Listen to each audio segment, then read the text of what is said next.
ওং সাঁই রাম, জয় সাঁই রাম। সাঁই বাবা বলে, আমার প্রিয় বাচ্চা, আজ আমি তোমাকে কিছু বিশেষ কথা বলতে এসেছি। তুমি মন দিয়ে শোনো। আমার বাচ্চা, তুমি আমাকে জিজ্ঞেস করো যে বাবা, আমার সঙ্গে এরকম কেন হচ্ছে? তো আমার বাচ্চা, তোমার জীবনে যা কিছু হয় তার পিছনে কিছু না কিছু কোনো কারণ অবশ্যই আছে। সেই জন্য তুমি বেশি ভেবো না, আমার উপর শুধু বিশ্বাস রাখো।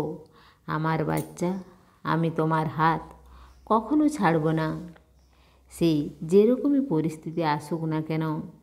আর এই কঠিন পরিস্থিতির মধ্যে আমার অনেক অনুভব তুমি পাবে। সেই লোককে জানতে পারবে যে তোমার শুভ চিন্তা করে, আর যে এই পরিস্থিতিতে তোমার অনেক সাহায্য করবে। আমার বাচ্চা, তুমি তোমার ভেতরের শক্তিকে বুঝতে পারবে আর নিজের উপর গর্ব করবে। যখন তুমি এই পরিস্থিতির বাইরে আসবে, তখন তুমি বুঝতে পারবে যে তোমার সাঁইয়ের তোমার উপর কত বড় আশীর্বাদ আছে। আর তুমি আমার লীলা বুঝতে পারবে। আমার বাচ্চা, তুমি ধন প্রাপ্ত করতে চাও, তো আমার আশীর্বাদ তো তোমার সঙ্গে আছেই, কিন্তু তোমাকেও অনেক চেষ্টা করতে হবে। আর তুমি একটা সময় নির্ধারণ করো আর অনুশাসনের মাধ্যমে প্রতিদিন পালন করো। আমার বাচ্চা, তুমি চিন্তা করো না, আমি এক এক করে তোমার সমস্ত ইচ্ছা পূরণ করে দেব।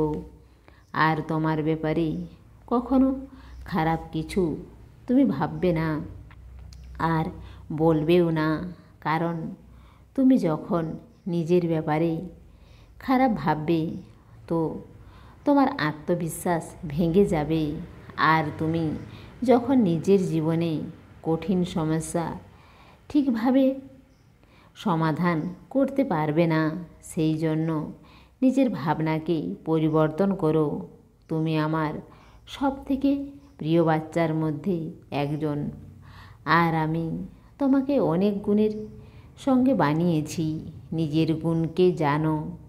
আমার বাচ্চা, তুমি যা চাও তা করতে পারো আর হতেও পারবে। আমি তোমাকে সব সময় মার্গদর্শন দিতে থাকি আর সব সময় দিতে থাকবো। তুমি ঘাবড়ে যাবে না। তোমার ভবিষ্যৎ জীবন অনেক সুন্দর হবে, কারণ আমি তোমার সুন্দর ভবিষ্যৎ লিখে দিয়েছি। আমার উপর সবসময় বিশ্বাস রাখো। আমার বাচ্চা, আমি তোমার সব সমস্যা জানি, আর আমি তোমাকে সব সমস্যা থেকে বাইরে বের করে নিয়ে আসব। সব সময় তুমি খুশি থাকো, হাসতে থাকো। আমার আশীর্বাদ সব সময় তোমার সঙ্গেই আছে। দেহত্যাগ করে চলে গেলেও আসবো ছুটে ভক্তের ডাক শুনে। সমস্ত সাঁই ভক্তকে অনুরোধ, কমেন্ট বক্সে ওং সাঁই রাম বা নিজের কোনো প্রার্থনা লিখুন। ওং সাঁই রাম, জয় সাঁই রাম।